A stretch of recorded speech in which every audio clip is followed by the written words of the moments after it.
Here's the truth: getting sober doesn't erase your past. In fact, it can bring old wounds crashing back louder than ever. Trauma you thought was buried years ago can suddenly show up in your dreams, your relationships, and even your body. And no, it did in mine.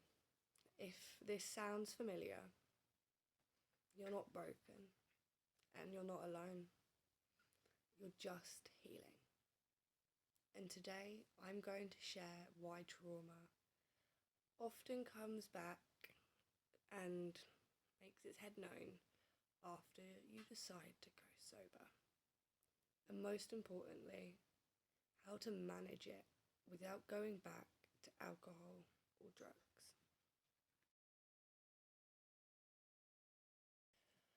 Well, when we're drinking or using substances, they acted like a mute button. They numbed fear, anger, sadness, painful memories too. Sobriety removes that barrier, and suddenly the things we were running from have all the space they need to come forward. This can feel terrifying, and it sure did to me. It started very slowly in ways that didn't even really make sense at first. But there's a reason for it. Your brain and body finally feel safe enough without substances to start processing all that you've been carrying on your shoulders. Think of it like cleaning out that one closet in your house that has literally everything that you've been stuffing for years. And you go to open that door and everything just falls out, tumbles out all at once. That's so overwhelming. And it's a bit like that with your emotions after you go sober. But it's the first step to healing. And once you make that step, you can learn what to do next. So, you're probably wondering what you can look out for when you feel like trauma is resurfacing. And unfortunately, when trauma does resurface in sobriety, it doesn't look like a movie style flashback. Sometimes it's much quieter, but just as powerful. For me, it started when I was trying to go to sleep after like the first 3 weeks, and my brain would just overwork with everything and just start filtering through all the things that I just really didn't want to have to think about for years. But there are also other signs, so emotional signs. Maybe you find yourself crying at random, snapping at the people you love over tiny small things.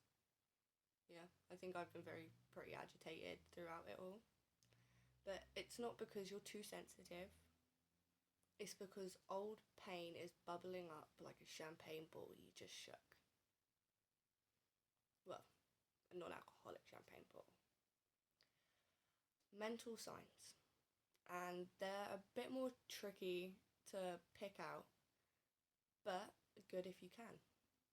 Racing thoughts, intrusive memories, or even just a constant sense in the back of your head that something bad's about to happen. Almost like your brain is stuck on survival mode, even when you know you're safe.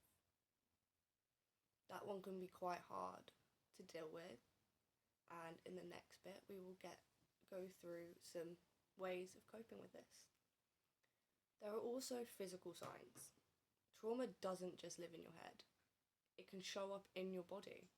A pounding heart, a clenched jaw, tight shoulders, or stomach issues. Yeah. Can all be your nervous system's way of saying, I remember what happened. I remember danger. There are also relational signs. Maybe you struggle to trust people, push loved ones away, or maybe just even feeling unsafe opening up. Trauma convinces us we're all alone, even when we're not. And that is again something that's so difficult to deal with, especially if you don't reach out to people. So I do want to remind you guys to reach out to people and speak about how you're feeling.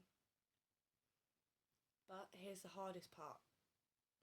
Sometimes you might not connect these symptoms to trauma. Some of them maybe you just feel like you're a bit off, so maybe you're coming down with something. You might just think, well, why am I so angry? Why can't I relax? But when you understand that it's just your body understanding and remembering its old wounds, it will start to make sense. And you can meet with yourself with compassion instead of shame. Here's where recovery gets powerful and you get strong. Let's talk about some tools for managing trauma. You can't control your past, but you can control how you care for yourself now and where you want your future to go. Therapy is a lifeline. Look for trauma-informed therapy. Or maybe EMDR, eye movement desensitization and reprocessing. Bit of a mouthful. Or somatic therapy. These can all gently guide your brain through trauma in a way that is safe. In a way that won't completely overwhelm your mind and body. Of course, therapy doesn't erase the memories, and it doesn't make it go all away, but it does help your brain file them away, so they can stop hijacking your present and your future. Grounding techniques is also something you may have already heard of, but trauma is something that pulls us so deeply into the past, sometimes to a point where you can physically re-feel everything. Grounding pulls us back to the now, pulls us back to all of the good things that are coming from going sober. So try the 5, 4, 3, 2, 1 method. Name 5 things you can see,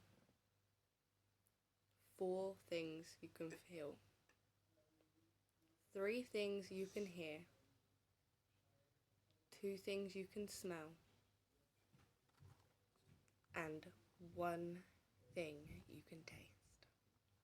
It sounds simple, but it really can stop things in its track. And another greatly important one, movement.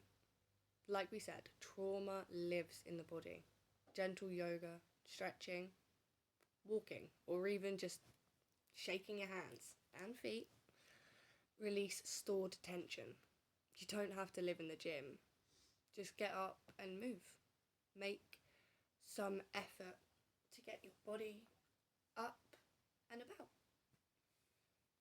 For those that love to write, journaling, or poetry, songwriting, whenever your head feels heavy and your shoulders feel tense, put it on paper. Journaling doesn't have to be fancy. Start with, today I feel, and let the words come. Seeing emotions on paper takes away their power. For me, growing up, I found it really helpful to write things down that made me really angry and just rip it to shreds. As I got older, that went to setting it alight in my sink and just watching it all burn to pieces. And it is just something that's just so, it just releases everything. And my next and biggest one is a support network. Isolation feeds trauma. Whether it's a recovery group, a therapy group, trusted friends, a partner, or just people that get it, that remind you you don't have to carry this alone. And self-compassion It's something that people take so lightly in recovery, but recovery is something that really does cause you to blame things on yourself, especially with trauma. But it isn't linear.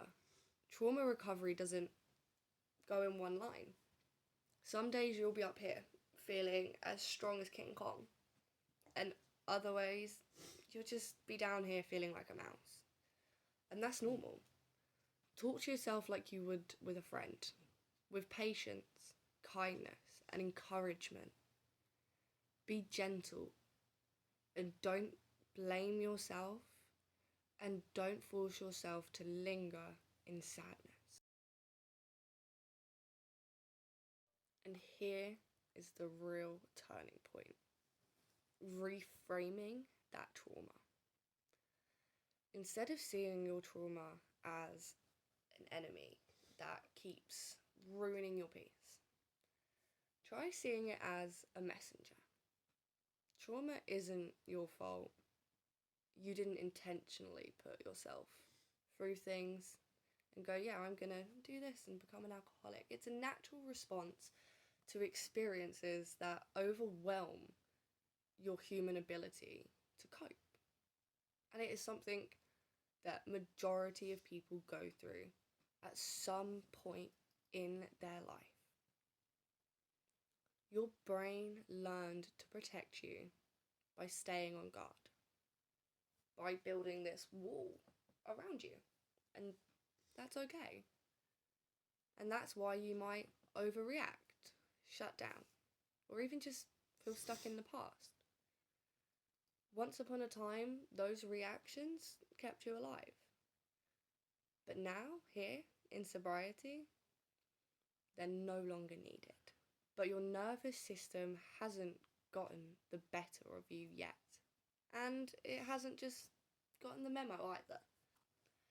Reframing means reminding yourself of this. These responses are proof that I survived.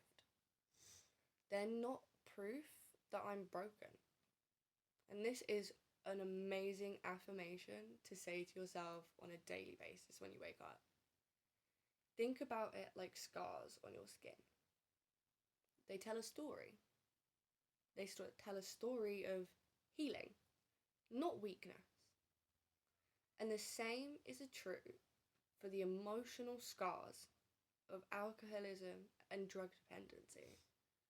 Sobriety gives you the chance to teach your brain and body that it's safe now. That you don't have to keep living with this wall. You don't have to keep living in defense mode.